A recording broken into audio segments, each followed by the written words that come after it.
बताइए कि ये चंदा से हफीज़, सरगोदा से लाहौर, फिर पूरी दुनिया की लीगों में आप खेलते हैं, वो चंदा के बारे में पहले बताएं। क्लब लेवल क्रिकेट मैंने 19 years, I was 19 years when I started my club cricket first time. 19 साल 19 साल की। Club cricket. जी, उससे पहले मैंने कभी क्लब कोई क्रिकेट नहीं? नेवर।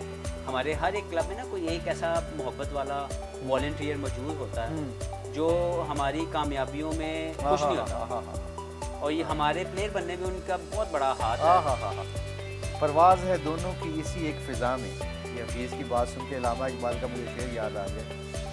ये मेक श्योर कीजिएगा कि इलामा इकबाल को, इलामा इकबाल पक्की। वैसे आजकल हफीज़ सही कह रहे हैं कि आजकल मटीरियल दूसरा भी आ रहा है। उसमें सबसे बड़ा मसला मैं खुद था अपनी ज़ात के लिए कि मैं अपनी गलतियाँ खुद नहीं मानता। अच्छा। तो मैं सॉफ्ट कॉर्नर्स ढूंढता था, मैं अपने फेलियर्स को दूसरों पे डाल देता था।